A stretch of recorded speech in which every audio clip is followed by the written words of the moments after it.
हाँ जी, नमस्कार। आज हम डिस्कस करेंगे क्लास 10th एसएसटी सामाजिक विज्ञान के सेकंड टर्म के सैंपल क्वेश्चन पेपर को।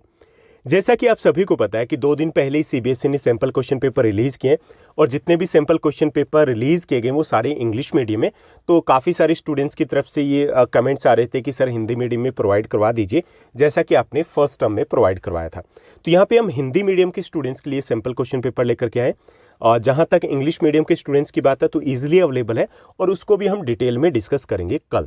ओके, दूसरी चीज़ कि ये जो सैंपल क्वेश्चन पेपर होते हैं ये सिर्फ सैंपल क्वेश्चन पेपर नहीं होते बल्कि उससे कहीं ज़्यादा होते हैं।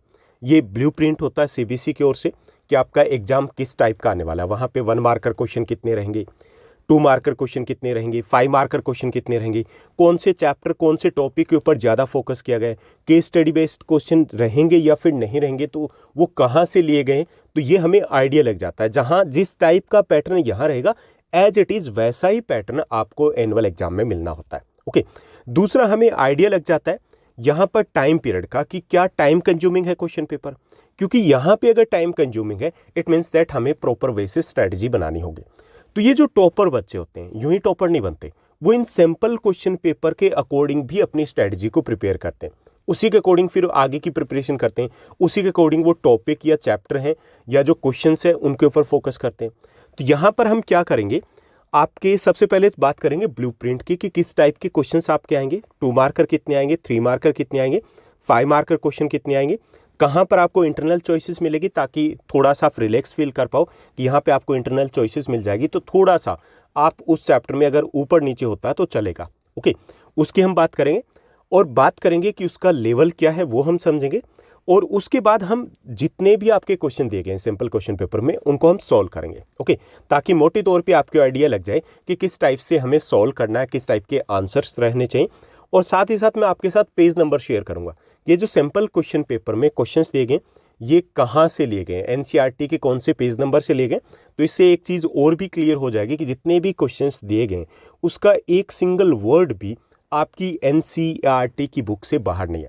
और एंड में हम बात करेंगे कि कौन से चैप्टर्स है जो क्लास 10 सोशल साइंस सामाजिक विज्ञान के लिए सबसे इंपॉर्टेंट रहने वाले हैं और कौन सा चैप्टर है, एक चैप्टर ऐसा रहने वाला है जो ट्रिकी रहेगा। अगर उस चैप्टर के क्वेश्चंस, मतलब चैप्टर इजी है लेकिन क्वेश्चंस अगर आपने ठीक से कर लिए, यानी क्वेश्चन समझना ज़्यादा जरूरी रहेगा, तो इट मीन्स दैट आपको कोई नहीं रोक सकता 95% प्लस स्कोर करने से। ओके, तो शुरुआत करें, चलिए शुरुआत करते हैं। तो ये है आपका सैंपल क्वेश्चन पेपर, सीबीएसई की तरफ से ऑफिशियली रिलीज़ किया गया था। हालांकि ये इंग्लिश में रिलीज़ किया गया था तो मैंने इसको ट्रांसलेट कर दिया है हिंदी में, ईजी लैंग्वेज में आपके अकॉर्डिंग। ओके, और ये आपका सामाजिक विज्ञान है जिसका सीबीएसई का सब्जेक्ट कोड है 087 और ये आपका 2 आवर्स का रहेगा जो कि पहले ही क्लियर हो चुका था और टोटल आपके 40 मार्क्स रहेंगे। क्लियर? तो सबसे पहले हम जनरल इंस्ट्रक्शंस है, इसको मैंने एज इट इज़ इंग्लिश में रहने दिया है, हिंदी में नहीं किया, लेकिन थोड़ा सा हम समझ लेते हैं कि यहाँ पे क्या कुछ रहेगा। आपका जो सिंपल क्वेश्चन पेपर है क्लास 10th का एसएसटी का, यहाँ पे टोटल 5 सेक्शंस रहेंगे। Okay, section A B C D और E। ओके, और इसमें all questions are compulsory. All questions are compulsory का मतलब ये कि इसमें आपको इंटरनल चॉइसेस तो दी गई है, ओवरऑल चॉइसेस नहीं है। ये नहीं कि जैसे क्वेश्चन नंबर 1 को छोड़ दो, आप स्किप कर दो, 2 कर लीजिए, 3 कर लीजिए, ऐसा नहीं है। इंटरनल चॉइसेस का मतलब ये, जैसे एक क्वेश्चन है तो उसके ऑप्शन में दे दिए गए और करके आपको मिलते हैं ना कि या ये कर लीजिए या फिर ये कर लीजिए, लेकिन ऐसा नहीं कि आप पूरे क्वेश्चन को स्किप कर दोगे। तो यहाँ पे सारे क्वेश्चन जो दिए गए, क्वेश्चन कितने हैं, टोटल 13 क्वेश्चन है। ठीक, कितने क्वेश्चन है, 13 क्वेश्चन दिए गए और all question are compulsory. Clear? अब हम एक एक सेक्शन वाइज बात करते हैं कि कहाँ पे हमें क्या मिलेगा। तो अगर हम सेक्शन A की बात करें तो फर्स्ट जो हमारा सेक्शन रहेगा इसमें 1 to 5 क्वेश्चन है, वो very short answer type question है और ये आपके 2 मार्कर क्वेश्चन रहेंगे। ओके, 2 मार्कर क्वेश्चन रहेंगे। इन्होंने वर्ड लिमिट दे दी है कि 40 वर्ड से ज़्यादा नहीं होने चाहिए, तो नीड नॉट टू वरी कि 40 वर्ड से ज़्यादा नहीं जाएंगे आपके, और अगर आप लेकर के जाते हो तो आपको ही इसमें लॉस होगा, क्योंकि उसके बाद आपका क्वेश्चन पेपर इतना भी शॉर्ट नहीं है, लेंथी है, टाइम नहीं बचेगा। तो इसमें 2 मार्कर जो क्वेश्चन है, जैसे मैं आपको सिंपल आंसर भी देने वाला हूँ, उसमें सीबीएसई ने भी हमें कुछ सजेस्टेड आंसर दिए लेकिन मैंने कुछ उसमें चेंज किए हैं। तो उसमें आपका क्राइटेरिया क्या रहेगा वो हम आगे बात करेंगे कि कितने पॉइंट्स हमें लिखने हैं। उसके बाद सेक्शन B जो रहेगा उसमें क्वेश्चन नंबर 6, 7, 8 यानी कि 3 क्वेश्चन रहेंगे और ये आपके 3 मार्कर रहेंगे। ठीक, ये आपके 80 वर्ड्स से ज़्यादा नहीं होने चाहिए। कम कितने हो सकते हैं इसके बारे में कुछ नहीं कहा गया। इट मीन्स दैट आपका आंसर है वो क्लियर हो जाना चाहिए। ओके, चाहे आपका आंसर है वो 50 वर्ड्स में क्लियर हो रहा हो, 60 में हो रहा हो, डजेंट मैटर, कोई मैटर नहीं करता अगर आपने ठीक से लिखा है, टू द पॉइंट लिखा है। उसके बाद हमारा थर्ड जो सेक्शन रहेगा, इसमें रहेगा क्वेश्चन नंबर 9 और 10। ये आपके लॉन्ग आंसर टाइप क्वेश्चन रहेंगे और ये 5 मार्क का रहेंगे। यहाँ पे हमें इंटरनल चॉइसेस मिलेगी, यानी कि जो 9th क्वेश्चन है उसमें भी हमें 2 क्वेश्चंस दिए जाएंगे, एनी वन हमें करना है। 10th में भी 2 क्वेश्चंस दिए जाएंगे, हमें एनी वन करना है। यानी कि नीड नॉट टू वरी, यहाँ पर हम थोड़ा सा टेंशन फ्री हो सकते हैं कि एक क्वेश्चन में अगर अटक गए तो हमारे 5 मार्क्स नहीं जाएंगे। ठीक, ऐसा ही कुछ सेक्शन बी में भी रहने वाला है। जो एक क्वेश्चन रहेगा आपका क्वेश्चन नंबर 6, उसमें आपको इंटरनल चॉइसेस मिलेगी। ओके, इको का क्वेश्चन है यहाँ पर जो दिया गया, लेकिन जरूर नहीं कि वो इको का रहे, लेकिन जो भी 3 मार्कर का एक क्वेश्चन रहेगा उसमें इंटरनल चॉइसेस आपको दी जाएगी। 2 क्वेश्चन रहेंगे, आपको कोई एक करना पड़ेगा। क्लियर, यानी कि आपके फर्स्ट 5 क्वेश्चन 2 मार्क का रहेंगे, उसके बाद 6, 7, 8 क्वेश्चन वो आपके 3 मार्क का रहेंगे, उसके बाद 9th और 10th जो क्वेश्चन है वो आपके रहेंगे यहाँ पर 5 मार्क का। उसके बाद सेक्शन डी की बात करें तो सेक्शन डी में आपके क्वेश्चन नंबर 11, 12 रहेंगे। ये केस बेस्ड क्वेश्चन रहेंगे। इसमें भी एक अच्छी चीज़ ये है जो इग्नोर भी आप कर देते होंगे कई बार, अच्छी चीज़ ये कि इसमें जितने भी केस बेस्ड क्वेश्चन रहेंगे, जो भी एक्सट्रैक्ट रहेगा वो आपकी एनसीईआरटी की बुक में से उठाया जाएगा और उसी पर बेस्ड क्वेश्चंस पूछे जाएंगे। ओके, अब जो जैसा आपने टर्म 1 में देखा या कई बार आपने प्रैक्टिस की होगी, तो क्या होता है कि हम केस बेस्ड क्वेश्चन से उसी में उलझ जाते हैं। कौन से बच्चे उलझते हैं? वो बच्चे उलझते हैं जो सीधा हेल्प बुक के ऊपर कूद पड़ते हैं कि जज ठीक है, हेल्प बुक में हमें मिल गई, ट्यूशन वाले टीचर ने हमें ये क्वेश्चंस दे दिए, इंपॉर्टेंट क्वेश्चंस है, बस यही कर लें। अगर आपने कंसेप्ट समझा है तो क्वेश्चंस आप सोल्व कर पाओगे, क्योंकि वहाँ पे जो केस स्टडी दी जाती है, तो केस स्टडी का मतलब ये नहीं कि सारे क्वेश्चंस के आंसर्स वहीं से मिलेंगे, बल्कि वो केस स्टडी जो दी गई है उससे बाहर भी उसी चैप्टर से रिलेटेड जो थीम है उससे रिलेटेड क्वेश्चंस पूछ दिए जाते हैं। ओके, तो उसको भी हम देखेंगे किस टाइप की केस स्टडी दी गई। हालांकि इस क्वेश्चन पेपर में जो केस स्टडी दी गई, एक तो बिल्कुल ही खराब सी दी गई, मतलब जो आपके एग्जाम में नहीं आएगी, रिलीवेंट है, दूसरी काफ़ी इंपॉर्टेंट है, तो ये कहाँ से आएगी ये भी हम आगे बात करेंगे। यानी कि ये हो गया आपका डी सेक्शन। उसके बाद आपका ई सेक्शन रहेगा। ई सेक्शन में क्वेश्चन नंबर 13 रहेगा। 13 आपका मैप स्किल बेस्ड क्वेश्चन रहेगा, मैप वर्क पर बेस्ड रहेगा। उसमें 3 क्वेश्चन रहेंगे। 13.1 रहेगा वो 1 मार्क्स का रहेगा हिस्ट्री में से। हिस्ट्री में टोटल हमें 6 पॉइंट्स दिए गए मैप वर्क में, वो ऑलरेडी हम मैप वर्क डिस्कस कर चुके हैं डिटेल में, तो वहाँ से आपको 1 मार्क का एक क्वेश्चन लिया जाएगा। उसके साथ 13.2 जो रहेगा उसमें 2 पार्ट्स रहेंगे। 13.2 में आपके जो 2 पार्ट्स रहेंगे वो दोनों पार्ट ज्योग्राफी में से रहेंगे, जियो में से रहेंगे। क्लियर, तो ये रहेगा आपका क्वेश्चन पेपर का पैटर्न। यानी कि section A 1 to 5 question 2 mark का, सेक्शन बी 6, 7, 8 जो क्वेश्चन है वो आपके 3 मार्क का रहेंगे, 9, 10 क्वेश्चन है वो आपके 5 मार्क का रहेंगे, लॉन्ग आंसर टाइप। 11th और 12th है केस बेस्ड क्वेश्चन रहेंगे, उसमें से 100% एक जो केस स्टडी है वो आपकी हिस्ट्री में से रहेगी। ओके, और सेकेंड जो केस स्टडी है वो आपकी पोल साइंस से रहने के चांसेस ज़्यादा रहेंगे। और उसके बाद 13th क्वेश्चन है वो आपका मैप वर्क का रहेगा। ठीक, उसके बाद यहाँ पे बात की गई कि ओवरऑल यहाँ पे कोई चॉइसेस नहीं दी जाएगी, लेकिन इंटरनल चॉइसेस आपको मिलेगी। यानी कि ओवरऑल आपको 13 के 13 क्वेश्चन करने, कोई भी क्वेश्चन आप स्किप नहीं कर सकते, लेकिन जो इंटरनल चॉइसेस देगी, इंटरनल चॉइसेस मतलब जैसे 9th और 10th क्वेश्चन में हमें मिलेगी, 6th जो क्वेश्चन दिया गया उसमें हमें मिलेगी, मैप वर्क में जो सेकेंड पार्ट दिए गए उसमें भी दी जा सकती है, हालांकि कंफर्म नहीं है, लेकिन उसमें भी शायद आपको मिल जाए। क्लियर, तो चलिए देखते हैं एक एक करके हमारे इस सैम्पल क्वेश्चन पेपर को। तो इसमें मान लीजिए आप प्रैक्टिस कीजिए, साथ ही साथ आपको भी अपना दिमाग चलाना है कि किस टाइप से आप इसको सॉल्व करोगे, क्योंकि आप ये चैप्टर्स कर चुके होंगे। तो हमें सेक्शन ए की बात करें तो यहाँ पे हमें टोटल कितने क्वेश्चन मिलेंगे? यहाँ पे 5 क्वेश्चन मिलेंगे 2 मार्क करके, यानी कि 10 मार्क्स का ये रहेगा सेक्शन ए। और चलिए देखते हैं यहाँ पर हमें फर्स्ट क्वेश्चन को। पहला जो हमारा क्वेश्चन रहेगा यहाँ पर ये रहेगा, असहयोग आंदोलन भारत के शहरों और कस्बों में कैसे फैला, ये हमें दिया गया है 2 मार्कर में। अब एक चीज़ मैं आपको बता दूं कि ये आपको मार्क्स और टाइम दोनों को कैसे मैनेज करना है। आपको ऐसे मैनेज करना है कि 1 मार्क्स के लिए आप 3 मिनट्स लगा सकते हो। 1 मार्क्स के लिए कितने लगा सकते हो? 3 मिनट्स। यानी कि अगर आपको ये एक सेक्शन है तो ये आपको फर्स्ट 30 मिनट्स में पूरा करना है। यानी कि 2 मार्कर क्वेश्चन है तो आप 6 मिनट्स में इसको करोगे।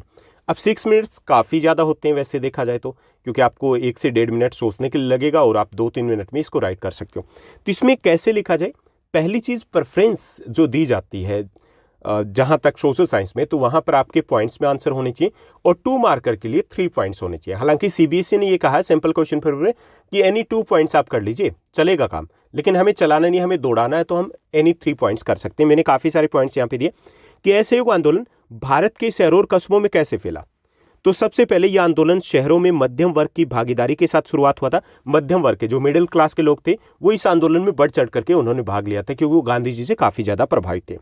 उसके बाद क्या हुआ कि धीरे धीरे जो स्टूडेंट्स थे वो भी इस आंदोलन में कूद पड़ते हैं। हजारों स्टूडेंट्स ने सरकारी नियंत्रित जो स्कूल थे, जो ब्रिटिश गवर्नमेंट के अंडर में स्कूल आते थे या कॉलेज आते थे, उनका बहिष्कार कर दिया, उनका बॉयकॉट कर दिया कि हम स्कूल नहीं जाते, इनमें तो नहीं जाएंगे। इसके साथ साथ जो टीचर्स थे, अनगिनत टीचर्स थे, उन्होंने भी रिजाइन दे दिया, इस्तीफा दे दिया कि हम भी स्कूल में नहीं पढ़ाते। यानी धीरे धीरे ये शहरों में मध्यम वर्ग से शुरुआत हुआ, फिर स्टूडेंट्स इसमें शामिल हो जाते हैं, टीचर शामिल हो जाते हैं, वकीलों ने अपनी वकालत को छोड़ दिया। वकील थे, उन्होंने कहा कि हम कोर्ट में नहीं जाएंगे, उन्होंने भी यानी कि वकालत है, कोर्ट है, उनका बहिष्कार कर दिया। मद्रास को छोड़ करके अधिकांश प्रांतों में जितनी भी पॉलिटिकल पार्टीज थी उन्होंने परिषद चुनाव का बहिष्कार कर दिया। कांग्रेस पार्टी सबसे बड़ी पार्टी थी उस वक्त, तो उसने भी कहा कि हम चुनाव नहीं लड़ेंगे। यानी कि ऐसे करके धीरे धीरे ये ज्यादातर जो जनता है वो इसमें शामिल हो जाती है। विदेशी सामान का बहिष्कार किया गया, शराब की दुकानों पर धरना दिया गया, विदेशी कपड़ों का बहिष्कार कर दिया गया, उनकी होली जलाएगी, होली मतलब एक साथ उन कपड़ों को जलाया गया, और लोगों ने स्वदेशी जो कपड़े हैं जैसे खादी इत्यादि उनका प्रयोग करना शुरू कर दिया। तो ये सब कुछ हुआ था किसमें, असहयोग आंदोलन के दौरान। ठीक, तो ये हमने डिटेल में जब चैप्टर किया तो उसमें भी डिस्कस किया। अब आपको क्या करना है, इतना बड़ा आंसर लिखना है बिल्कुल नहीं लिखना, आपको इसमें से एनी 3-4 पॉइंट्स आप लिख सकते हो। ठीक, सीबीएसई के अकॉर्डिंग तो ये कि 2 मार्कर है तो एनी 2 पॉइंट्स, जरूरी नहीं कि यही पॉइंट्स लिखो, एनी रिलेटेड पॉइंट्स लिख सकते हो। ये मैंने लिखा सीबीएसई के अकॉर्डिंग कि उन्होंने कहा कि एनी 2 पॉइंट्स, लेकिन आप मिनिमम 3 पॉइंट्स इसमें से कर सकते हो, एनी 3 पॉइंट्स, और 4 तक भी आप जा सकते हो, 5 तक नहीं जाओगे क्योंकि इतना लेंथी लिखोगे तो आपका टाइम मैनेज नहीं हो पाएगा।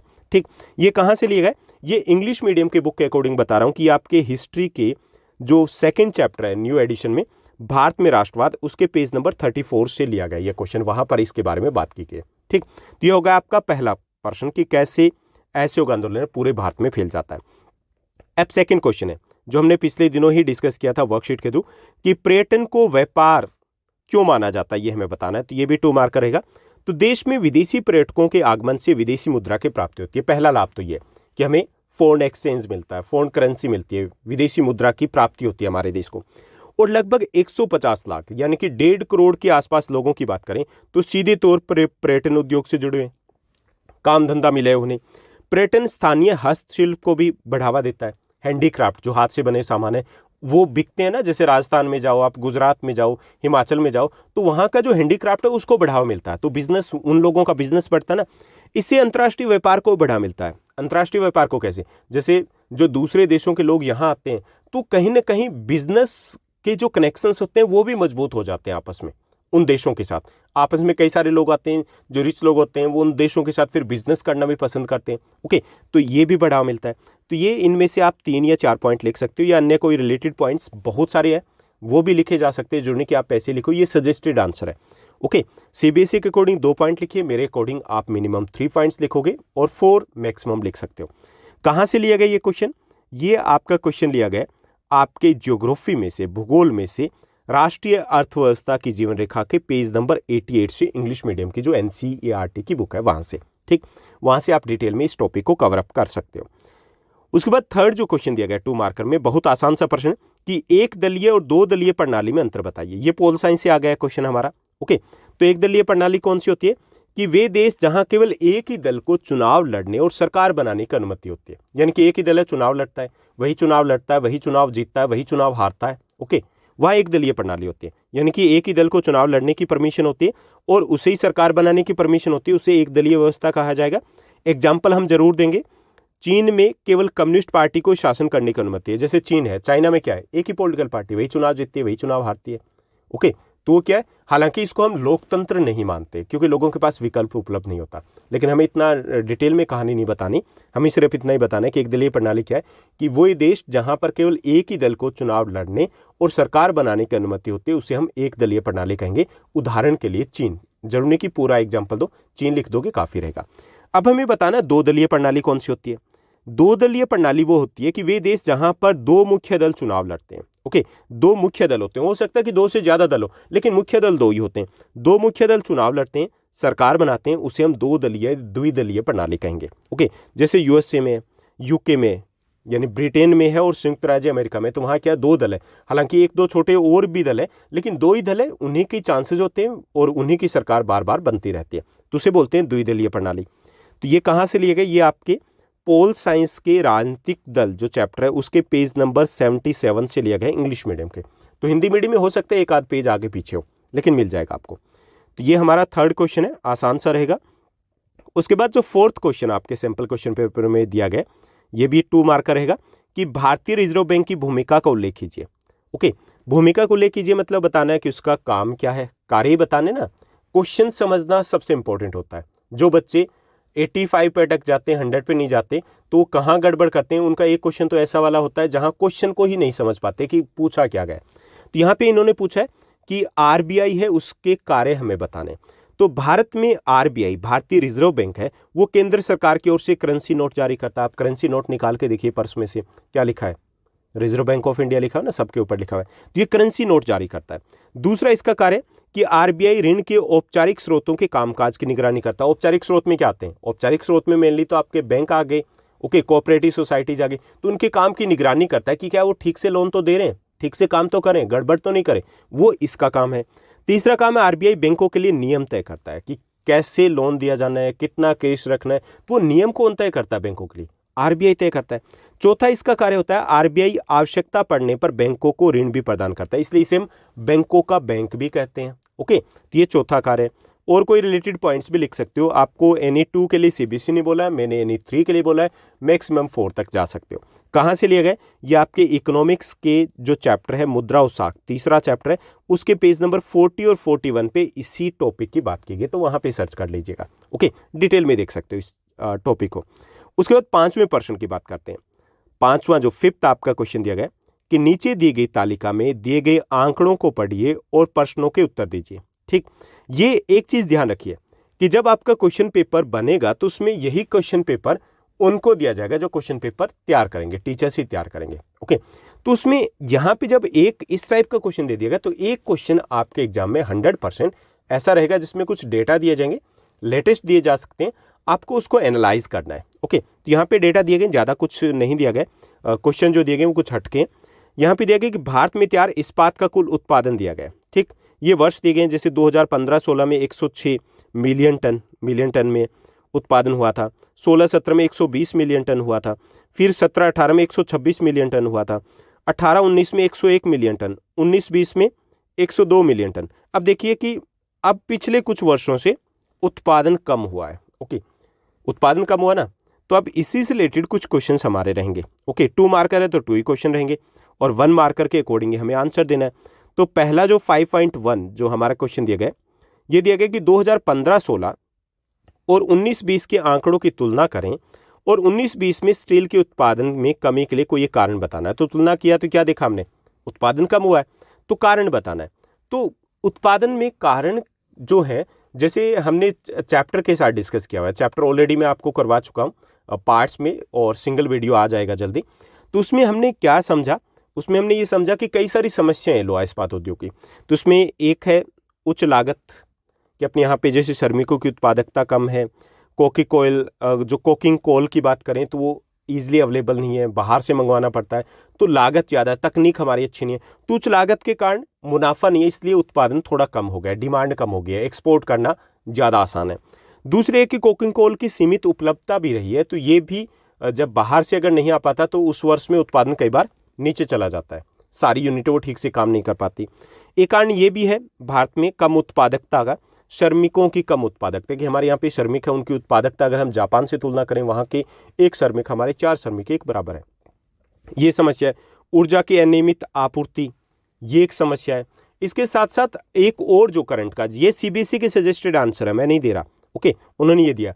अगर एक और आंसर की अगर हम बात करें 2019-20 के उत्पादन की बात करें, तो उस दौरान एक कारण ये भी रहा था कि कुछ भागों में हड़ताल वगैरह रही थी, आंदोलन वगैरह के प्रभाव रहे थे, तो उस दौरान भी कुछ पार्ट्स की अगर बात करें, जैसे वेस्ट बंगाल की बात करें तो वहाँ पर या मजदूरों के आंदोलन थे, तो उसके कारण भी उत्पादन बाधित हुआ था। ओके, 2020 की अगर बात करें, आगे के डेटा ले लिए जाए, तो कोविड के कारण कुछ समय तक ये कारखाने उद्योग हैं उनका काम बाधित रहा मजदूरों की कमी के कारण।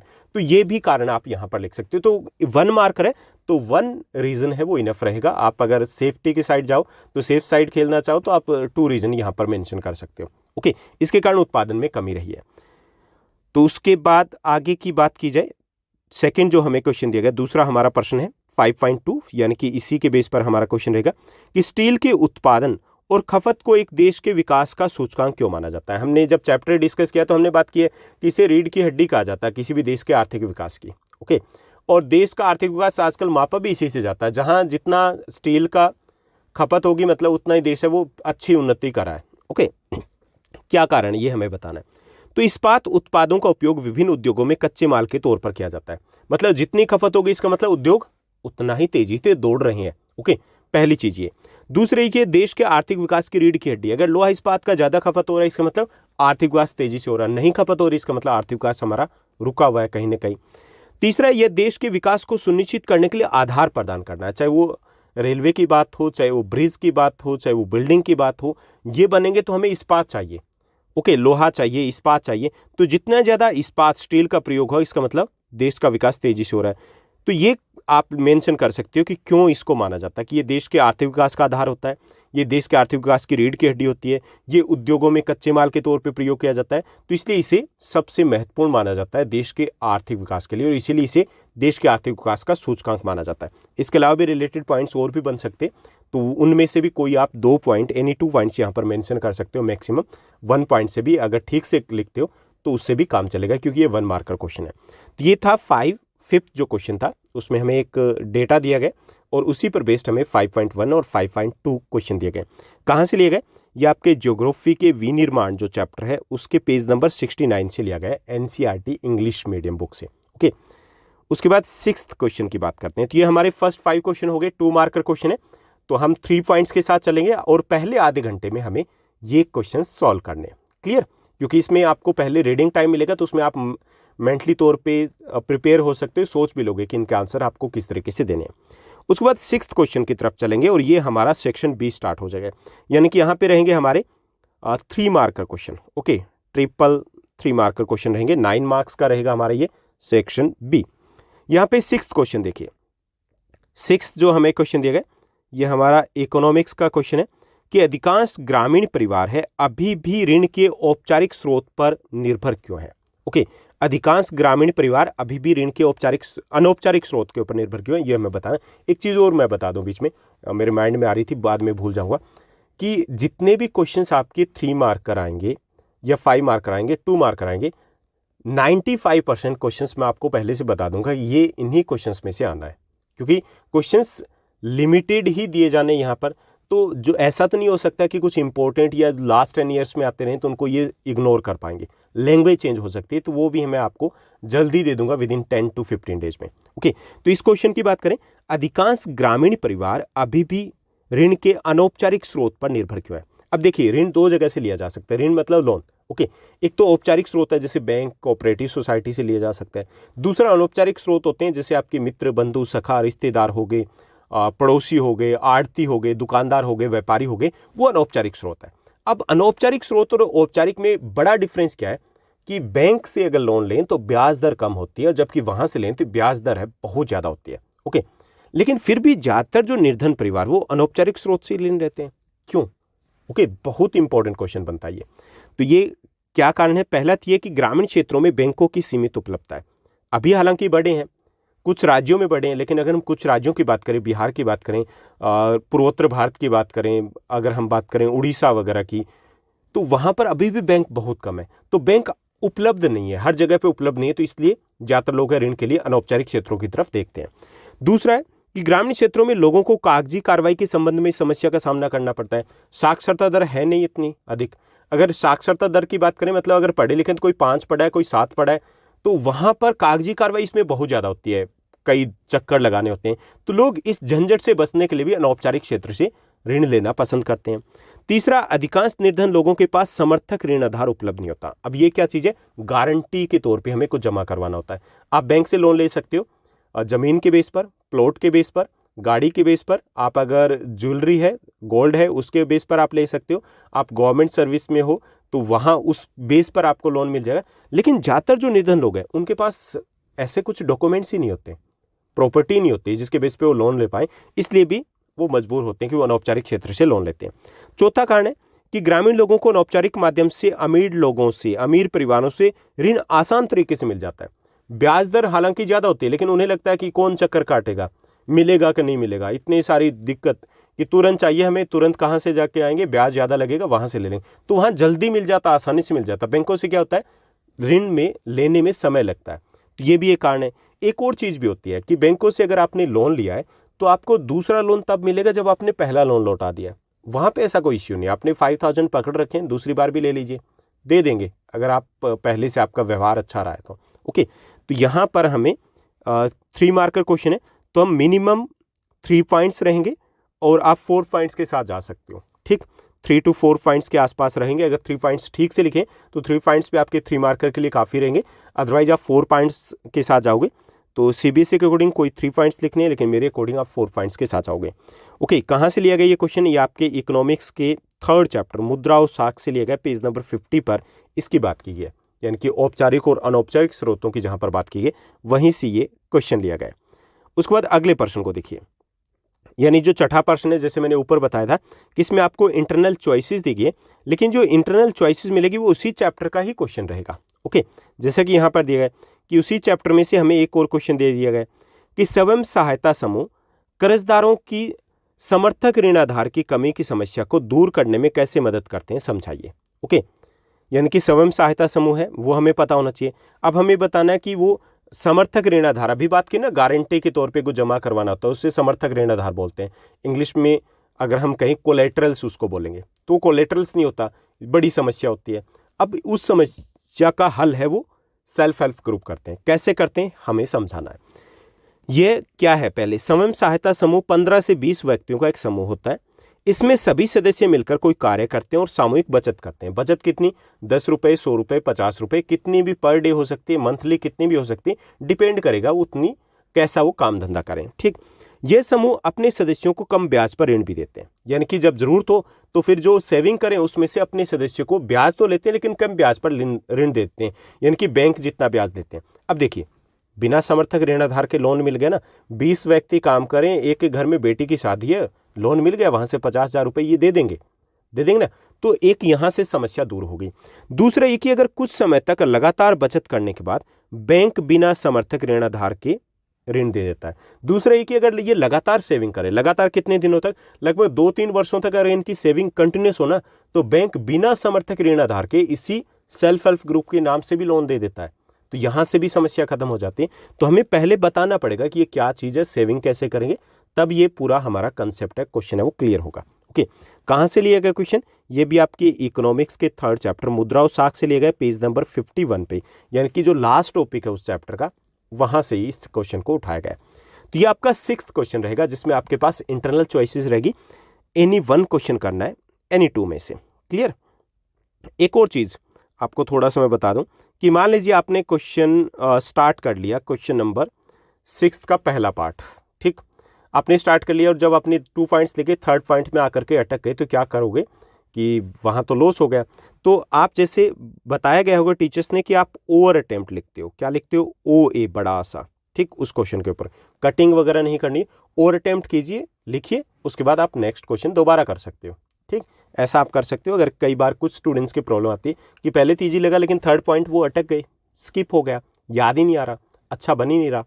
ओके, उसके बाद 7th क्वेश्चन की बात करेंगे। 7th जो हमारा क्वेश्चन दिया गया, ये भी हमारा 3 मार्क का रहेगा। तो यहाँ पर बात की गई कि आदिवासी किसानों ने महात्मा गांधी के संदेश की अपने अनुसार व्याख्या की और स्वराज के विचार का अलग अर्थ निकाला। आदिवासी जो किसान थे, कहाँ के, आंध्र प्रदेश के, उन्होंने स्वराज की अपने अनुसार व्याख्या की और स्वराज के विचार का अलग ही अर्थ निकाला और असहयोग आंदोलन में उसी उद्देश्य से भाग लिया। कथन की अलग उद्देश्य से भाग लिया, कथन की पुष्टि करनी, यानी कि अलग उद्देश्य क्या था। तो ये जो क्वेश्चन था, जब मैंने चैप्टर आपको करवाया तो मैंने बताया कि ये कंफर्म आएगा आपका 5 मार्कर में आ जाए या फिर आपका 3 मार्कर में आ जाए, कन्फर्म आएगा ये क्वेश्चन। इसमें 3 पार्ट्स बनते हैं कि जैसे यूपी के किसान थे, ठीक, अवध के किसान थे, असम के जो बागान मजदूर थे और ये जो आदिवासी थे, तो इन्होंने अलग ही कुछ तरीके से सोच रहे थे कि असहयोग आंदोलन मतलब स्वराज मतलब कुछ और ही है, तो उसी का एक पार्ट यहाँ पे लिया गया। तो हमें बताना है कि आदिवासी किसानों ने इस असहयोग आंदोलन में क्यों भाग लिया और उनके अनुसार स्वराज का क्या अर्थ था, ठीक। तो आंध्र प्रदेश के जो गूडेम पहाड़ियों में आदिवासियों ने गुरिल्ला युद्ध के माध्यम से आंदोलन में भाग लिया था। गुरिल्ला युद्ध मतलब छुप करके वो उन्होंने अंग्रेजों के ऊपर अटैक किया था। वे उपनिवेशिक नीतियों के खिलाफ थे क्योंकि उनसे जंगल छीने जा रहे थे, उनके अधिकार छीने जा रहे थे, उनकी आजीविका प्रभावित हुई थी और उनके पारंपरिक अधिकारों से उनको वंचित कर दिया गया था। उनके नेता अलूरी सीताराम राजू, एक ही पर्सन है ये, अलूरी सीताराम राजू है, वो असहयोग आंदोलन से और गांधी जी से प्रेरित थे, परंतु थोड़ी सी विचारधारा अलग थी। वो चाहते थे कि नहीं, बल के प्रयोग से अंग्रेजों को निकाल सकते हैं, ठीक। तो ये मैंने थोड़ा बड़ा बता दिया, एक आध क्वेश्चन ऐसा रह सकता है 3 मार्कर में कि थोड़ा सा हमें बड़ा बताना पड़ेगा ताकि वो कंसेप्ट क्लियर हो पाए। तो इस तरीके से उन्होंने भाग लिया था। और आंध्र प्रदेश के आदिवासियों के लिए स्वराज का अलग अर्थ था। क्या अर्थ था कि उन्होंने भाग तो लिया, ठीक है, गांधी जी से प्रभावित थे, लेकिन उनके लिए स्वराज का अर्थ ये नहीं था कि अंग्रेज चले जाएंगे, ऐसा नहीं था, देश आजाद हो जाएगा, वो नहीं सोच रहे। उनके लिए स्वराज का अर्थ था कि अगर स्वराज आए तो क्या होगा, वन कानूनों की समाप्ति हो जाएगी, बेगार यानी कि फ्री में जो हमसे काम करवाते हैं, बेगार की समाप्ति हो जाएगी, वनों पर उनका पुनः अधिकार हो जाएगा। तो उनके लिए स्वराज का अर्थ ये था, ठीक। तो ये हमारा क्वेश्चन कहाँ से लिया गया, हिस्ट्री से लिया गया, भारत में राष्ट्रवाद चैप्टर से लिया गया, पेज नंबर 35 और 36 पर इसकी बात की गई है, ठीक। चैप्टर ये हमारा हिस्ट्री का चैप्टर सबसे इंपॉर्टेंट रहेगा। ये भारत में राष्ट्रवाद चैप्टर को मैं पहले ही पब्लिश कर चुका हूँ, तो अगर आपने नहीं देखा तो देख लीजिएगा, और कितना शायद 2 घंटे 5 मिनट में चैप्टर ऐसा हो जाएगा कि आप भूलोगे नहीं। चलिए अगले प्रश्न की बात करते हैं। अगला जो हमारा प्रश्न है, एक लोकतांत्रिक देश में राजनीतिक दलों की भूमिका का विश्लेषण कीजिए, ठीक, कि लोकतांत्रिक देश में राजनीतिक दलों की भूमिका। अब क्या बताना है, राजनीतिक दलों की आवश्यकता क्यों है। अब आवश्यकता क्यों है, जो उनके कार्य करते हैं उनके लिए हमें आवश्यकता है, वही चीज बतानी है, ठीक, प्रश्न को समझना है। ये भी आपका 3 मार्कर रहेगा, यानी कि 6, 7 और 8 3 क्वेश्चन आपके 3 मार्कर रहेंगे। राजनीतिक दल चुनाव लड़ते हैं, पहला जो उनका कार्य है, क्या कार्य होता है, राजनीतिक दल चुनाव लड़ते हैं और सरकार का गठन करते हैं। यानी कि हमें किसके लिए आवश्यकता है, चुनाव लड़ने के लिए। अगर राजनीतिक दल नहीं होंगे तो चुनाव कौन लड़ेगा, इंडिविजुअल लड़ेंगे, इंडिविजुअल लड़ेंगे तो सारे कहेंगे हम भी सीएम हम ही पीएम है, सरकार ही नहीं बन पाएगी। तो राजनीतिक दल है वो एक विचारधारा के साथ चुनाव लड़ते हैं और सरकार का गठन करते हैं, ठीक, पहला कार्य ये होता है उनका।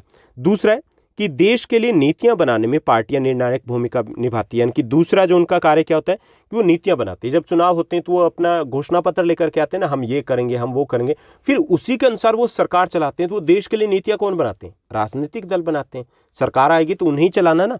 तीसरा, राजनीतिक दल कानून निर्माण में भी महत्वपूर्ण भूमिका निभाते हैं। अब कानून कौन बनाता है, संसद बनाती है, पार्लियामेंट बनाती है, पार्लियामेंट में कौन है, इन्हीं राजनीतिक दल पॉलिटिकल पार्टीज के ही मेंबर तो होते हैं, ठीक। तो ये कानून निर्माण में महत्वपूर्ण भूमिका निभाते हैं।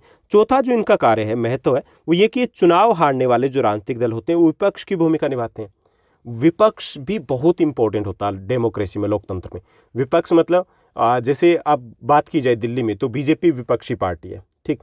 देश की बात करें तो कांग्रेस विपक्षी पार्टी है, जो सरकार के कामकाज के ऊपर निगाह रखती है। वहां पे कुछ गड़बड़ी होती है तो वो जनता के सामने रखती है।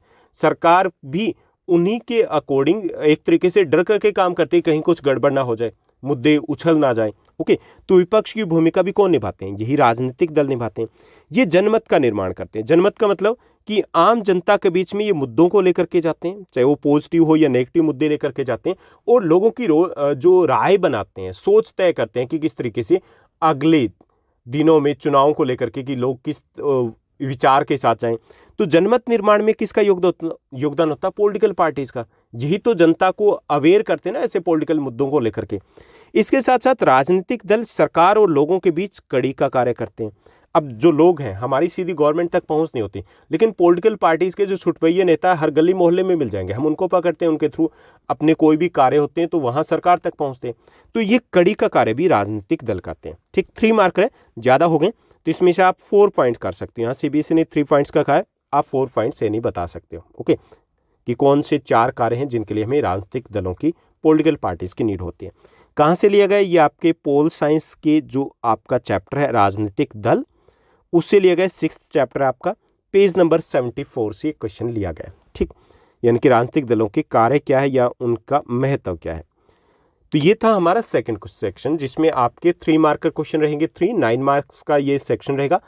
18 यानी कि हमें 27 मिनट्स में करना है, ऐसा ही ना। 3 जो हमें 1 मार्क्स के लिए 3 मिनट्स हम दे सकते हैं, जो टाइम हम स्ट्रेटजी के अकॉर्डिंग मेंटेन करके चलेंगे उसी के अकॉर्डिंग हमें आगे बढ़ना है। तो 27 मिनट्स मैक्सिमम आप लगा सकते हो। इट मीन्स दैट आपका 55 मिनट्स के आसपास आपका यहाँ तक क्वेश्चंस हो जाने चाहिए। क्लियर। तो यहाँ पर अब हम सेक्शन सी की बात करेंगे। जो हमारा सेक्शन सी है ये क्या है, ये हमारा दिया गया लॉन्ग आंसर टाइप क्वेश्चंस यहाँ पर दिए गए। क्लियर। तो यहाँ पे कितने लॉन्ग आंसर टाइप क्वेश्चन मिलेंगे हमें, यहाँ पर दिए गए 2 लॉन्ग आंसर टाइप क्वेश्चन है, 5 मार्कर क्वेश्चन रहेंगे। टोटल 10 मार्क्स का रहेगा और 10 मार्क्स मतलब आधा घंटा हम यहाँ पर दे सकते हैं। क्लियर।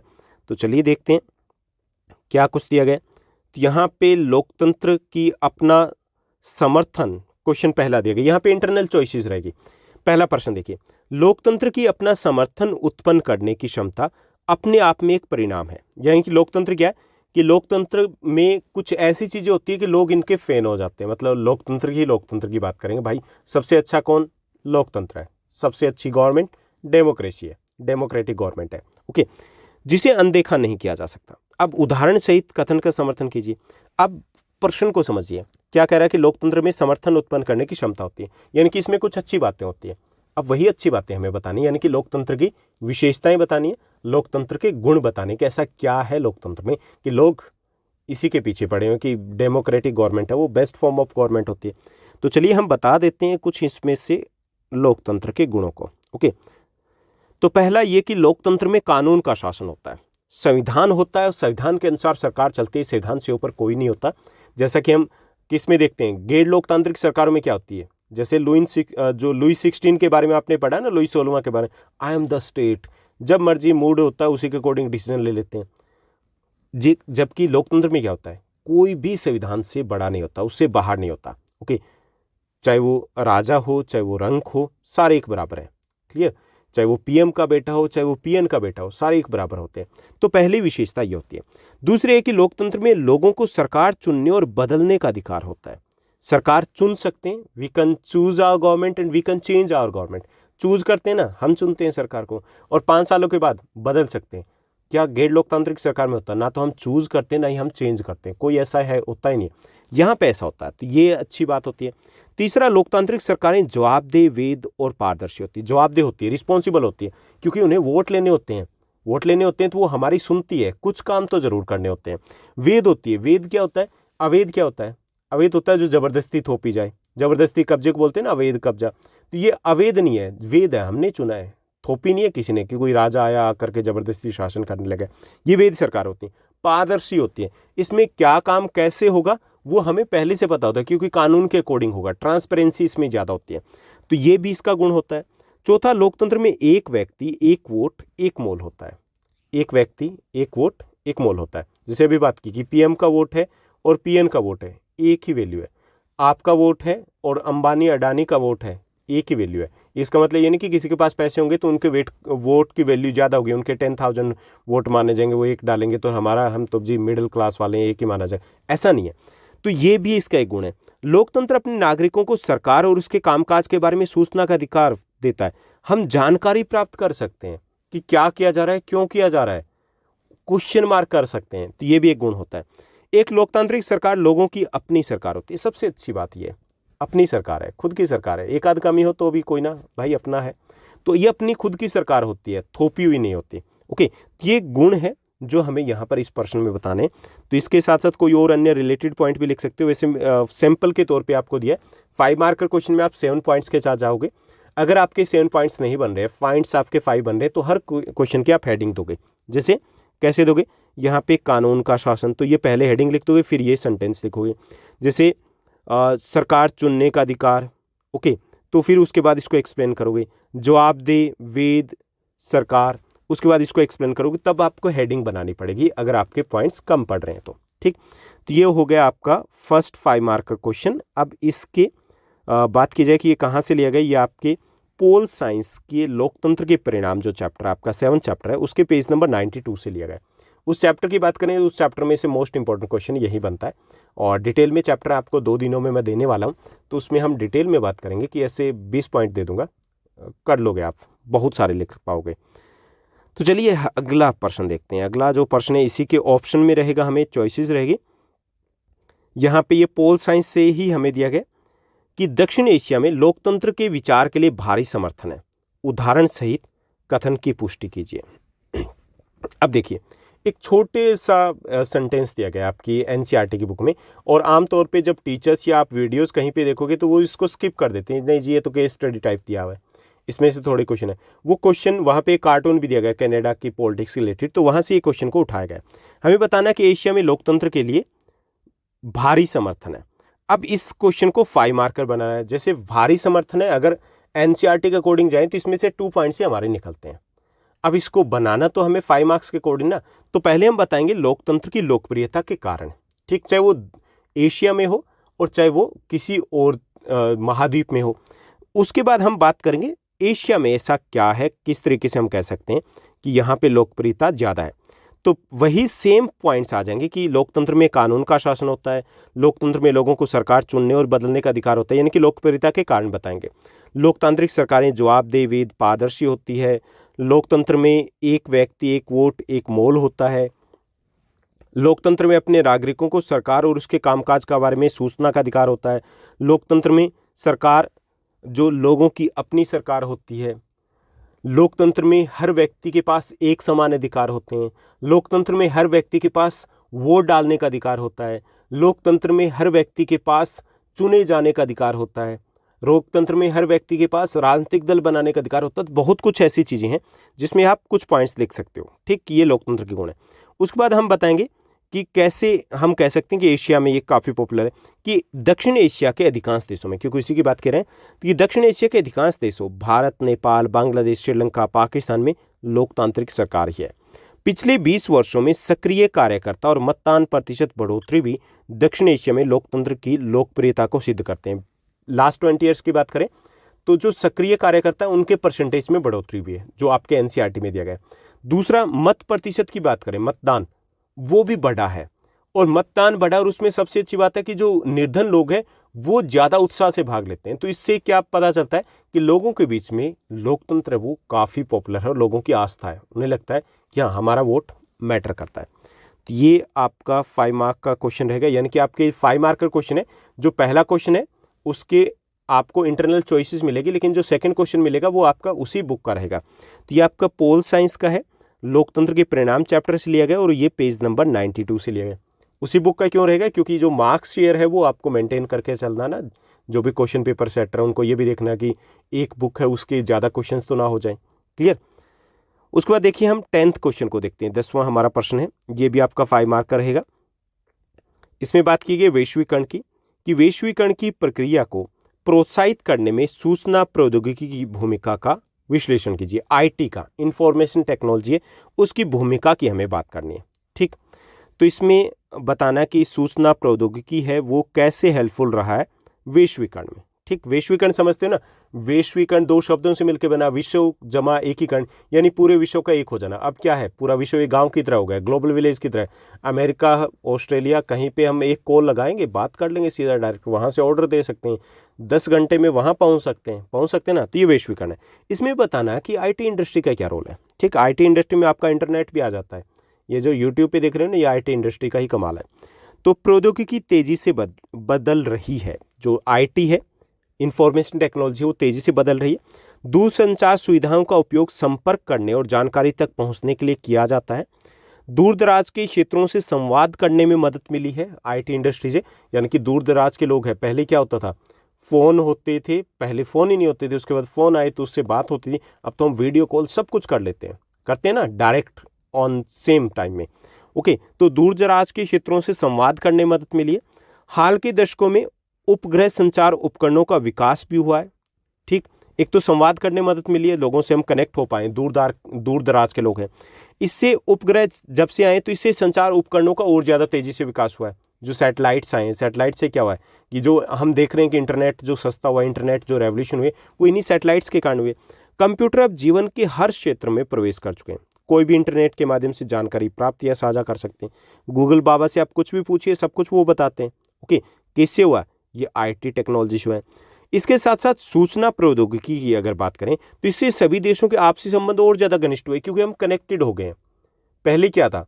पहले हम आपस में स्टेट्स ही कनेक्टेड नहीं थे। अब तो ऐसे लगता है, जैसे ऑस्ट्रेलिया की बात करें, हम सारा दिन वीडियोस देखते रहते हैं तो ये लगता है कि हमारा पड़ोसी देश है। मन करता है बहुत सारी इन्फॉर्मेशन यहाँ बैठे पता है कि हाँ जाएँ घूम आए। ओके, आपसी संबंध घनिष्ठ हुए। सेवाओं के उत्पादन को पूरे विश्व में फैलाने में प्रमुख भूमिका निभाई। इससे जो चाहे सेवाएं हैं चाहे वो वस्तुएं, उनका उत्पादन पूरे विश्व में हो गया ना। एक कंपनी है जैसे टाटा की बात करें तो 100 से ज़्यादा देशों में प्रोडक्शन कर रही है। बहुत सारी कंपनीज है, कैसे कर पा रही है? इन्हीं आईटी के थ्रू ही तो वो कंट्रोल किए हुए हैं। सारा हिसाब किताब इन्हीं के थ्रू होता है, कंप्यूटर के थ्रू। इसने विश्व के बाजारों को जोड़ने में मदद की है। विश्व के बाजार आपस में कनेक्टेड हो गए हैं। अमेजोन पे जाइए, फ्लिपकार्ट पे जाइए, ऑर्डर कीजिए, आपको प्रोडक्ट मिल जाएगा जो ब्राज़ील से उठाया जाएगा और आपके घर में पहुंचा दिया जाएगा। कैसे? इंफॉर्मेशन टेक्नोलॉजी से। वहीं से हम देखेंगे, क्वालिटी चेक करेंगे, पेमेंट ही यहीं से करेंगे, सामान आ जाएगा। क्लियर? सूचना प्रौद्योगिकी यानी कि इंफॉर्मेशन टेक्नोलॉजी से व्यापार को नियंत्रण करना आसान हो गया। पहले बिजनेस कौन करते थे? आमतौर पे दुकान के ऊपर एक मोटे से लाला जी बैठे होते थे, मोटी सी एक चश्मा लगाए होते थे, सारा दिन ऐसे घूरते रहते थे, कैमरा लगाए बैठे रहते थे अपनी आंखों का, और 2 मिनट के लिए बाहर जाते थे, गड़बड़ हो जाती थी पीछे से। लेकिन अब क्या है? अब देखिए, अंबानी अडानी थोड़ी आकर के विशाल मेगा मार्ट में या फिर कहीं पर जो बिग बाजार है उसमें आकर के चेक करते हैं, रिलायंस फ्रेश में आकर के चेक करते हैं, नहीं करते ना। बिजनेस हो रहा है उनका, तो कैसे हो रहा है? आईटी इंडस्ट्री के कारण पॉसिबल है। ओके, तो ये हमें यहाँ पे लाभ बताने, और कुछ जनरल आप यहाँ पे बताओगे और कुछ आप बताओगे कि कैसे इसने इकोनॉमी को प्रभावित किया है, वर्ल्ड को जोड़ा है, कनेक्ट किया है। क्लियर? तो ये आपका इकोनॉमिक्स के चैप्टर है, ग्लोबलाइजेशन, वैश्वीकरण, वहाँ से ले गए। पेज नंबर 63 जो एनसीईआरटी की इंग्लिश मीडियम की बुक है, इसमें 1-2 पेज आगे पीछे हो सकते हैं, वहाँ से लिए गए। तो ये आपका 10th क्वेश्चन का पहला पार्ट हो गया, यानी कि एक क्वेश्चन हो गया। इसी में भी हमें क्या मिलेगी? इंटरनल चॉइसेस मिलेगी। सेकंड क्वेश्चन है वो इसी चैप्टर का रहेगा कि भारत और उसके लोगों पर वैश्वीकरण के प्रभाव का आकलन करना है। हमें बताना है कि क्या प्रभाव पड़े। तो बहुत सारे प्रभाव पड़े हैं। चैप्टर पहले करवा दिया है मैंने हिंदी मीडियम में। करवाए कैसे हैं वो आपके पार्ट्स में दिए मैंने, first part, second part, 4 part इसके हैं। तो आपका इकोनॉमिक्स के दोनों चैप्टर ऑलरेडी मैं पब्लिश कर चुका हूँ। आपके ज्योग्राफी के दोनों चैप्टर ऑलरेडी पब्लिश कर चुका हूँ। हिस्ट्री का आपका जो भारत में राष्ट्रवाद चैप्टर है ऑलरेडी पब्लिश कर चुका हूँ। पोल साइंस के 1 या 2 दिन में आ जाएंगे। ये ओल्ड है, नए चैप्टर भी दोबारा से दूंगा मैं आपको। क्लियर? तो हमें बताना है कि वैश्वीकरण के भारत के लोगों के ऊपर क्या प्रभाव पड़े। तो वैश्वीकरण के परिणाम स्वरूप उपभोक्ताओं के लिए अधिक विकल्प उपलब्ध हुए। पहली चीज, विकल्प बढ़ गए। पहले क्या होता था? पहले के टाइम की अगर बात की जाए तो जैसे मोबाइल फ़ोन में मोटरोला होता था, नोकिया होता था, 2 ही मोबाइल फ़ोन होते थे, एम्बेसडर, मारुति, 2 ही गाड़ियाँ मिलती थी, कुछ ऑप्शन नहीं थे। अब मार्केट में जाइए, इतने सारे सेलफोन, आपको ब्रांड के नेम ही नहीं पता होंगे। कपड़े खरीदने जाइए, आपको पता चला अच्छा ये भी ब्रांड है, नहीं पता। तो ये चॉइसेस कैसे मिली? ये वैश्वीकरण के कारण मिली है। तो सबसे बड़ी बात कि हमें हर चीज़ में, हर फील्ड में चॉइसेस मिल गई, इतने सारे विकल्प मिल गए, हम चूज कर सकते हैं। दूसरा एक, इससे लोगों के जीवन सत्र में सुधार हुआ। सारे प्रोडक्ट्स अवेलेबल है, जो भी आपको चाहिए। हमारा लिविंग स्टैंडर्ड इंप्रूव हुआ ना। हर हाथ में सेल फोन है, सिर्फ सेल फोन की बात नहीं, बाकी जो भी प्रोडक्ट है वो अवेलेबल हुए। तो वो कैसे इंप्रूव हुआ? वो इसी के कारण, वैश्वीकरण के कारण। एक तो हमारा आर्थिक विकास भी है और दूसरा ये कि प्रोडक्ट ईजिली अवेलेबल हुए। तीसरा, वस्तुएं सस्ती हुई है, क्योंकि कंपटीशन जब बढ़ता है तो वस्तुएं सस्ती होती है। पहले नोकिया का 1100 फ़ोन आता था जिसमें सिर्फ सांप वाला एक गेम चलता था, और उसका बिल घर पे पड़ा है, मेरे पास पड़ा है, मतलब मैंने नहीं परचेज किया, घर वालों ने परचेज किया था। वो 6800 रुपये का आया हुआ है, उसमें एक टॉर्च जलती सिर्फ। और अब अगर आप 1000 रुपये की बात करें तो 1000 रुपीज़ में आप सस्ते स्मार्टफोन्स ले सकते हो। वस्तुएं सस्ती हो गई है पहले के कंपैरिजन में, और गुणवत्ता बेहतर हुई, क्वालिटी बेटर हुई है। पहले क्वालिटीज़ नहीं मिलती थी, अब क्वालिटी देखिए, एक से बढ़ के एक आपको क्वालिटी मिलती है। सेवाएं बेटर हुई है। ओके, ये प्रभाव पड़ा है। नए रोजगार सृजित हुए हैं। इतनी बड़ी एमएनसीज, बहुत बड़ी एमएनसीज आई है, मल्टीनेशनल कंपनीज आई है। तो जब ये एमएनसीज यहाँ पे पहुँची है तो लोगों को काम धंधा भी तो मिला ना। लाखों करोड़ लोग इन एमएनसीज में काम धंधे पे लगे हुए हैं। इससे देश में रोजगार बढ़े हैं। तो इससे क्या हुआ है? इससे निर्धनता कम हुई है, बेरोजगारी कम हुई है, ये भी फायदा हुआ है। देश में विदेशी निवेश को बढ़ावा मिला इससे। कुछ स्थानीय कंपनियां नई तकनीक में निवेश करने में सक्षम हुई। स्थानीय कंपनियां, उनके भी अच्छे दिन आ गए। क्यों आ गए? क्योंकि उन कंपनियों को नई टेक्नोलॉजी मिल गई सस्ते में टाई अप करके, तो वो भी आगे निकल गई है। वैश्वीकरण ने टाटा मोटर्स, इन्फोसिस जैसी कुछ कंपनियां हैं, इन कंपनियों को बहुराष्ट्रीय कंपनियां बनने में मदद की है, क्योंकि जब हमने दूसरी कंपनी को यहाँ नहीं दिया तो हमारी कंपनी को मौका मिला ना बाहर जाने का। तो ये भी मल्टीनेशनल कंपनीज बनी। कैसे बनी? इसी वैश्वीकरण के कारण। हालांकि इससे ये तो हमें प्रभाव दोनों ही बताने, अच्छे और बुरे। तो ये अच्छी बात हुई। बुरे क्या पड़े वो भी हम यहाँ पे मेंशन कर देंगे कि इससे छोटी कंपनियों, श्रमिकों इत्यादि को चुनौतियों का सामना करना पड़ा। छोटी कंपनियों को नुकसान हुआ कि वो कंपटीशन नहीं कर पाई, बंद हो गई। श्रमिकों को नुकसान ये करना पड़ा कि मल्टीनेशनल कंपनीज को अट्रैक्ट करने के लिए गवर्नमेंट ने श्रम कानूनों में ढील दे दी। अब ये कि इनका वेतन कम हो गया, काम के घंटे बढ़ गए और जॉब सिक्योरिटी भी नहीं रही है, तो उनको नुकसान होना पड़ा। इसके साथ कोई और रिलेटेड पॉइंट लिख सकते हो। यहाँ पे मैंने 12th पता नहीं कहाँ से लिख दिया। कोई और रिलेटेड पॉइंट्स भी आप ऐड करना चाहो तो कर सकते हो। और 5 मार्क का क्वेश्चन है तो 7 पॉइंट्स काफ़ी रहेंगे। 7 पॉइंट्स आपके होने चाहिए। 8 तक भी जाते हो तो जा सकते हो, ज़्यादा नहीं खींचना है। ओके। और सीबीएसई के अकॉर्डिंग तो ये कि नहीं 5 पॉइंट्स भी आप कर सकते हो। 5 पॉइंट्स करोगे तो आपको हेडिंग बनानी होगी। कहाँ से लिया गया ये चैप्टर? ये जो क्वेश्चन ये भी आपका इकोनॉमिक्स के वैश्वीकरण चैप्टर से लिया गया, पेज नंबर 66 से। ओके। तो अभी हम डी और ई सेक्शन की बात कर लें, उसके बाद एंड में हम डिस्कस करेंगे कि कौन से चैप्टर्स आपके लिए इंपॉर्टेंट रहने वाले हैं। क्लियर? और क्वेश्चन पेपर की भी बात करेंगे, कहाँ पर आपको ज़्यादा फोकस करना है। अब हम डी सेक्शन की बात करते हैं।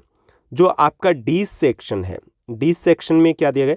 केस स्टडी बेस्ड क्वेश्चंस हमें मिलेंगे। 2 क्वेश्चन रहेंगे ये आपके, और ये 4 मार्कर क्वेश्चन रहेंगे। 4 मार्कर का 1 क्वेश्चन, 4 मार्कर का 2nd क्वेश्चन, टोटल 8 मार्क्स का रहेगा। अब केस स्टडी बेस्ड में क्या रहेंगे कि 1-2 क्वेश्चन जो रहेंगे, यानी कि हर केस स्टडी पे 3 क्वेश्चन मिलेंगे। 1 मार्कर प्लस 2 मार्कर। क्लियर? तो चलिए पहले हम पहली केस स्टडी को देखते हैं, ताकि फिर उसके बाद हम एनालाइज कर पाएँ कि कैसे रहेगा। जो पहली केस स्टडी है हिस्ट्री से ली गई है। क्लियर? और हिस्ट्री में ये बिल्कुल बॉक्स में साइड में दी गई है चैप्टर के साथ जब हम कवर अप करते हैं। और एक जो आपकी केस स्टडी है वो हिस्ट्री से रहेगी कंफर्म, और उस चैप्टर में आपके दी गई 7-8 ऐसी केस स्टडी दी गई छोटी छोटी, वहीं से इसको उठाया जाएगा। तो एक एक करके मैं आपको इन केस स्टडीज़ को करवा भी दूंगा। ठीक। तो यहाँ पे बात की गई, किसकी बात की गई है यहाँ पर? आंदोलन की, सत्याग्रह की। कहा जाता है ये गांधी जी का जो सत्याग्रह उसकी बात की जा रही है कि कहा जाता है कि निष्क्रिय प्रतिरोध दुर्बलों का हथियार है। ये कहा जाता है कि अगर आप झुकते हो, बोलते नहीं हो, तो ये कमजोरों का हथियार है। ये माना जाता है कि कमजोर हो, आप डर गए, बोल नहीं रहे हो।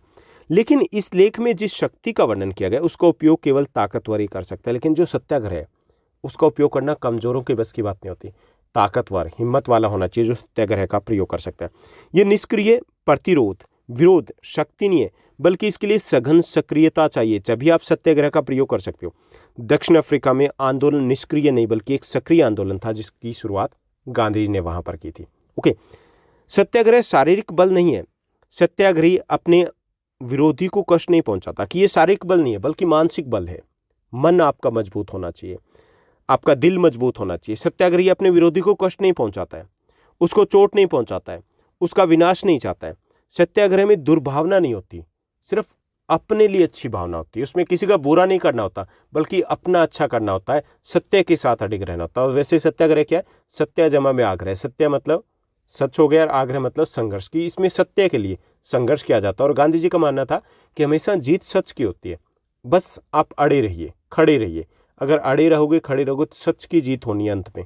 और इसके लिए हमें हिंसा का प्रयोग करने की आवश्यकता नहीं। उसी सत्याग्रह की बात की जा रही है कि सत्याग्रह एक मानसिक बल होता है, शारीरिक बल नहीं होता।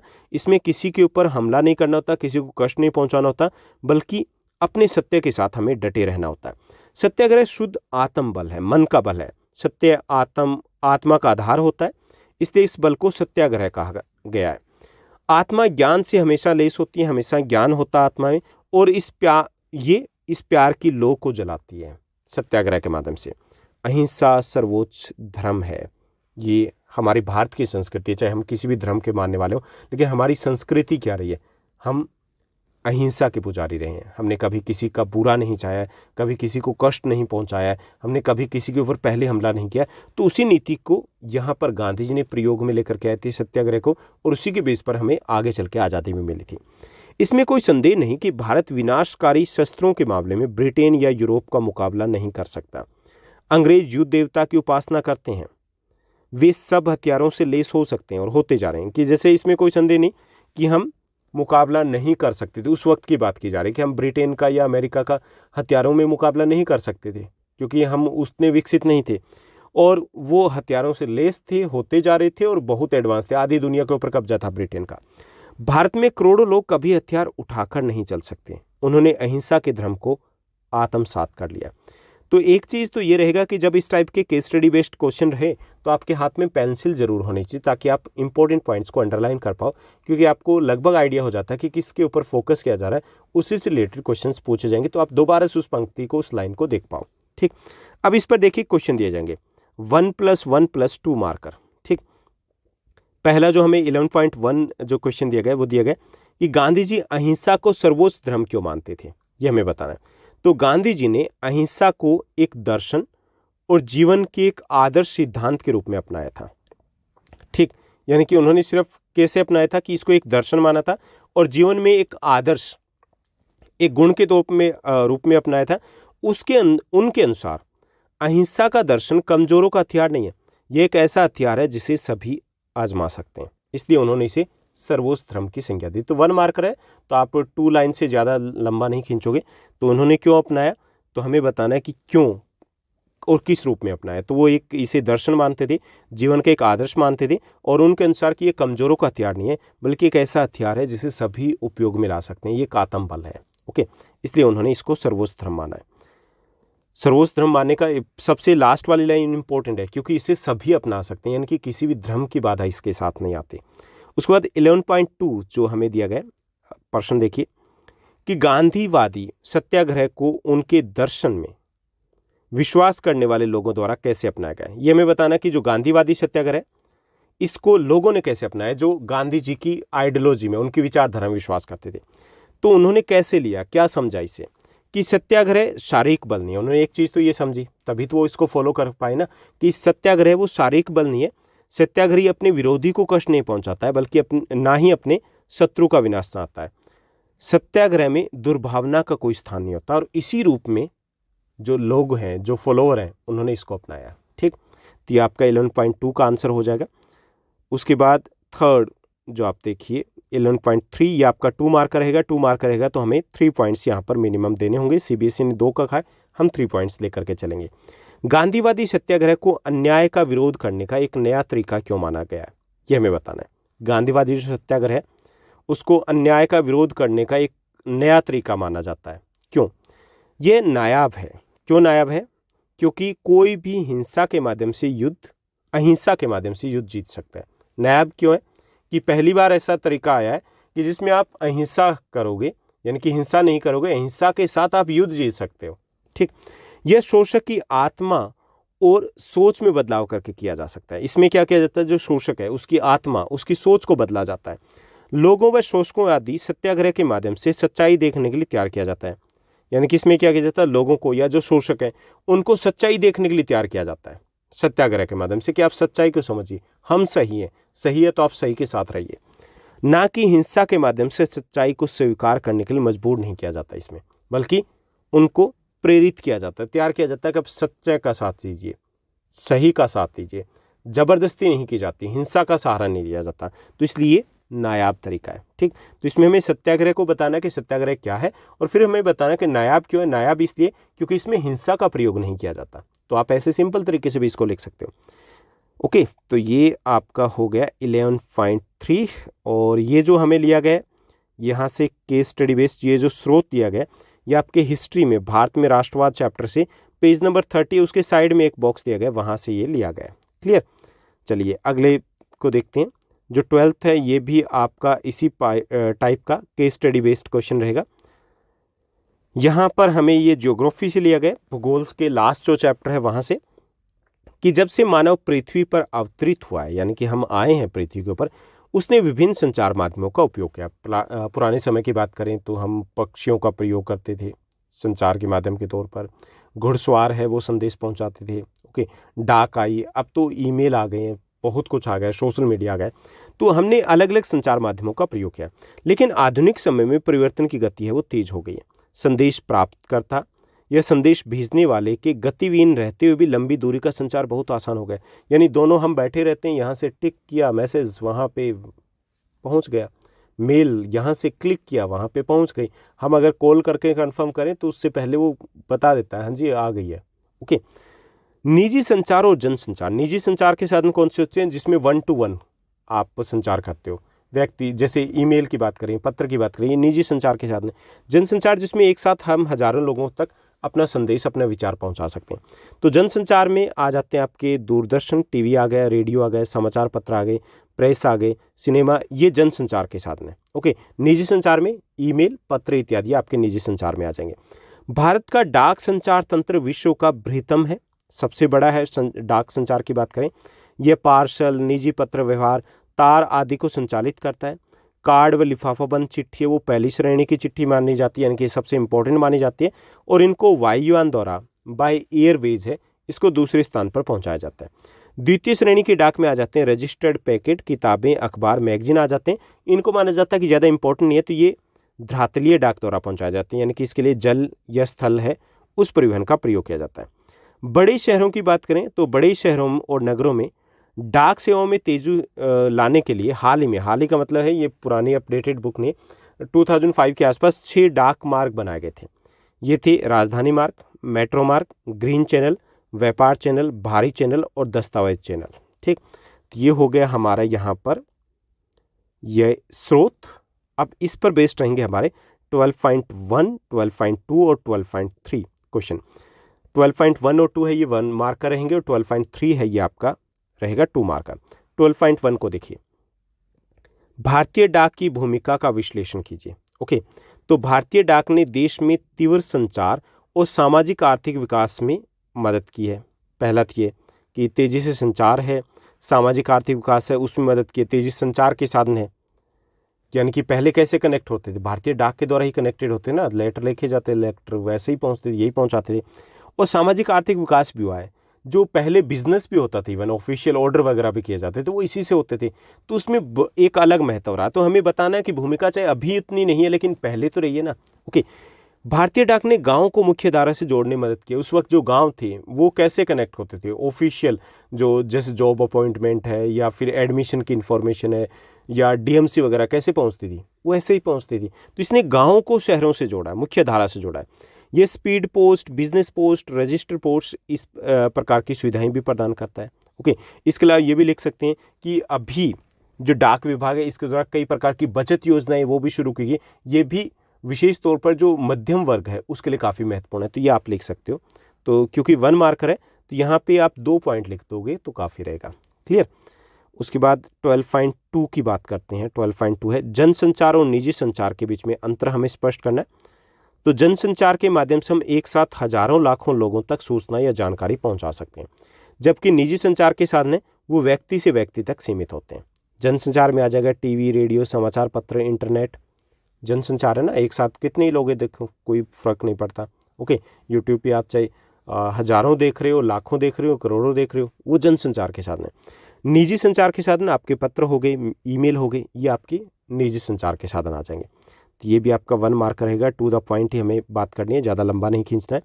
उसके बाद जो 12.3 है ये आपका 2 मार्कर रहेगा। जो 2 मार्कर है उसमें हम 3 पॉइंट्स तक जा सकते हैं। एक राष्ट्र के लिए संचार के महत्व का विश्लेषण कीजिए। संचार के साधनों का महत्व बताना है। तो यह टेलीफोन, टेलीविज़न, फिल्मों और इंटरनेट उपयोग करके संचार का, ये क्या है? टेलीफोन, टेलीविज़न, फिल्मों और इंटरनेट का संचार का युग है। ओके, यानी कि इन सब के संचार का युग है जो आज के युग की बात करें। यहाँ तक कि किताबें, पत्रिकाएं और समाचार पत्र है ये भी संचार के महत्वपूर्ण साधन माने जाते हैं। यानी कि अभी की बात करें तो टीवी आ गया, फिल्में हो गई, आपका सिनेमा हो गया, इंटरनेट हो गया, तो ये आधुनिक संचार के साधन आ गए, आपके सोशल मीडिया आ गया। लेकिन आज भी जो मुद्रित है, चाहे वो किताबें, पत्रिकाएं, समाचार पत्र, वो भी संचार के महत्वपूर्ण साधन है, सूचनाएं पहुँचाते हैं, ज्ञानवर्धक होते हैं। संचार के विभिन्न माध्यमों ने दुनिया को करीब से जोड़ा। हम आपस में कनेक्ट हो गए इन्हीं माध्यमों के द्वारा। हम कहीं पर कोई घटना घटित होती है उसको तुरंत देख सकते हैं, लाइव मैच देखते हैं। अब अफ्रीका में मैच चल रहे थे, कैसे देख रहे थे? लाइव देख रहे थे। ऐसे जो सीरीज चल रही है इंग्लैंड ऑस्ट्रेलिया के बीच में, लाइव देख रहे हैं। तो इसने दुनिया को करीब से जोड़ा है। ये मनोरंजन और ज्ञान का भी स्रोत है। मनोरंजन भी करता है, ज्ञान का स्रोत भी है, जानकारी भी देता है। सरकार की योजनाएं हैं, कुछ नया हो रहा है, कैसे सूचना मिलती है? इसी से मिलती है। आपकी स्टडी कैसे हो रही है? इसी से हो रही है। आज के युग में व्यापार संचार के साधनों के बिना अधूरा है। व्यापार तो कंट्रोल ही नहीं हो सकता ना इसके बिना। और आप इसमें ये पॉइंट भी लिख सकते हो कि जैसे शिक्षा है, शिक्षा के लिए भी संचार के साधन अति महत्वपूर्ण है। जैसे आपकी गूगल क्लास चलती है तो कैसे कनेक्ट होते हो? इसी से, यूट्यूब, इसी से आप एजुकेशन ले रहे हो। ओके, तो इसमें से आप कोई 3 पॉइंट्स आप यहाँ पर मेंशन कर सकते हो। ये कहाँ से लिए गए? ये जो सोर्स लिया गया ये आपके ज्योग्राफी के 7 चैप्टर राष्ट्रीय अर्थव्यवस्था की जीवन रेखाएं, लाइफलाइंस ऑफ नेशनल इकोनॉमी, वहाँ से लिए गए पेज नंबर 86 से। ठीक, तो ये आपका सोर्स यहाँ पर कंप्लीट हो जाता है। उसके बाद जो आपका सेक्शन ई रहेगा, इसमें दिया गया आपका मैप स्किल बेस्ड क्वेश्चंस दिए गए हैं। ओके, यानी कि मैप बेस्ड क्वेश्चन रहेंगे यहाँ पे। तो इसमें ये आपका टोटल 3 मार्क्स का रहेगा। तो देखिए हमें क्या दिया गया। तो यहाँ पे भारत के राजनीतिक मानचित्र पर निम्नलिखित जानकारी की सहायता से क्या करना है। यहाँ पे कुछ सोर्स दिया गया है, मैंने कहीं और क्लिक कर लिया, आपको मैं बता रहा हूँ कि यहाँ पे भारत के राजनीतिक मानचित्र पर निम्नलिखित जानकारी की सहायता से उस स्थान की पहचान करें जिसे ए के रूप में चिन्हित किया गया। वैसे मैं यहाँ पे जल्दबाजी में वो मैप लगाना भूल गया हूँ जो आपके ओरिजिनल रियल क्वेश्चन पेपर में दिया गया। वहाँ पे किया गया इंडिया का पॉलिटिकल मैप दिया गया और कुछ नहीं, और ए पॉइंट है उसको मार्क किया गया। ठीक, अब ए पॉइंट है उसको पहचाना, यानी कि आपका जो क्या रहेगा, हिस्ट्री का जो मैप वर्क रहेगा, 6 पॉइंट्स आपके मैप वर्क सिलेबस में, उसको आइडेंटिफाई करना है। ठीक, 6 पॉइंट्स है, हमने ऑलरेडी अलग से एक जो वीडियो है उसमें डिस्कस किया है कि हिस्ट्री में आपके ये सिलेबस में रहेगा, आपको इसको सॉल्व करेंगे। तो उसको पहचानना, तो ए पॉइंट कौन सा है? वह स्थान जहाँ हिंसा के कारण असहयोग आंदोलन समाप्त हो गया, तो ये उसमें हिंट दिया गया। तो इससे इतने से तो वैसे भी क्लियर हो जाता है। तो ये कौन सा है? वो चोरी चौरा है यूपी में। ओके, गोरखपुर से थोड़ा आगे की तरफ आ जाता है, बिहार की बॉर्डर की तरफ दिया गया, तो वो चोरी चौरा है। ठीक, तो यानी कि पहला जो आपका मैप वर्क का क्वेश्चन रहेगा उसमें आइडेंटिफिकेशन करेगा, आपको पहचान करनी है, और वो हिस्ट्री करेगा। उसके बाद 13.2 और 3 है, ये आपको मैप के ऊपर क्या करना है? अंकित करने, लोकेट करने। जो 13.2 है, 3 नहीं 13.2 है, इसमें 2 क्वेश्चन रहेंगे। इसमें पहले में आपको ऑप्शन दे दिया गया इंटरनल चॉइसेस, जैसे नामरूप थर्मल प्लांट है वो आपको लोकेट करना है, तो ये कहाँ पर है? ये असम में आ जाता है।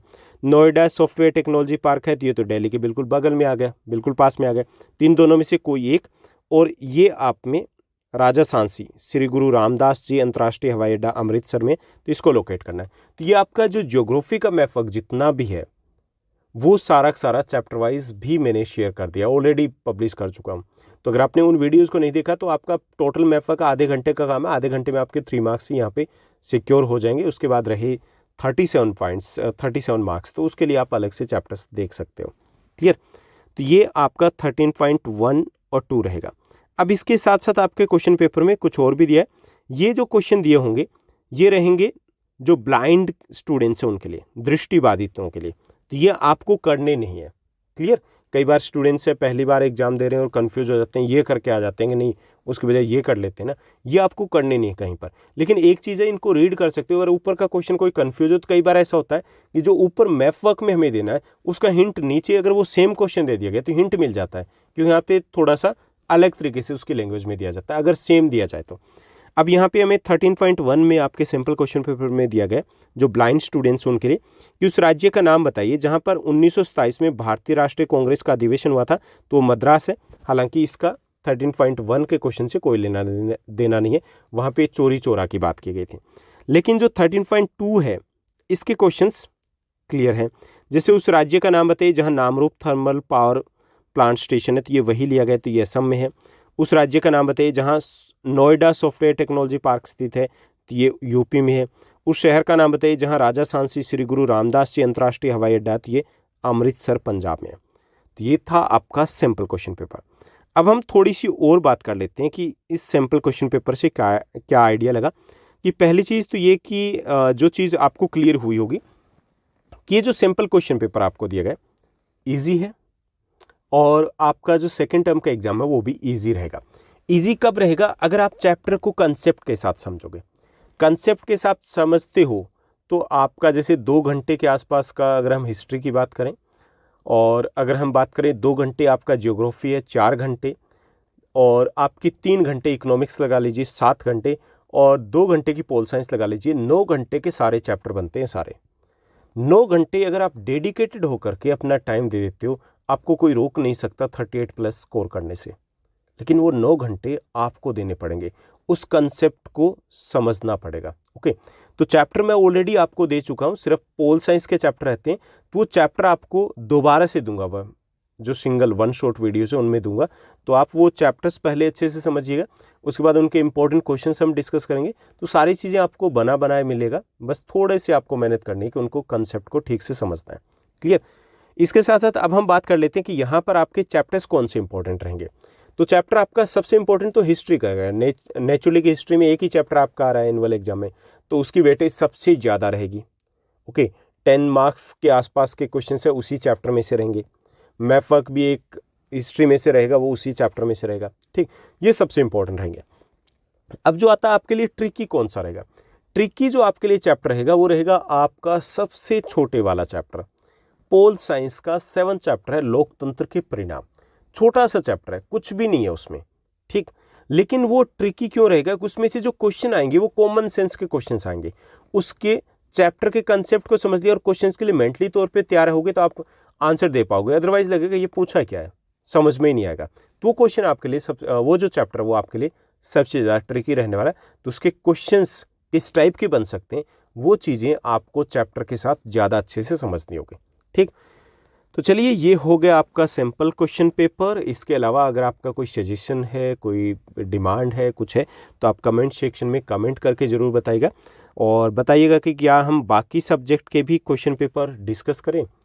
आपके हिंदी के हैं, साइंस के हैं, इंग्लिश के हैं या मैथ्स के हैं। तो अगर आपको लगता है कि डिस्कस करने चाहिए, डिस्कस डिटेल में करें या सिर्फ क्वेश्चन पेपर को ही डिस्कस कर लें, तो कैसे करना है ये आप मुझे कमेंट करके कमेंट सेक्शन में बता सकते हो। ये जो चैप्टर है, जो थंबनेल आप देख रहे हो, ये सिंगल वीडियोज़ आपके 2-3 दिनों में दे दूंगा आपको। ठीक, तो आज के लिए बस इतना ही। Thank you, bye bye, have a nice day.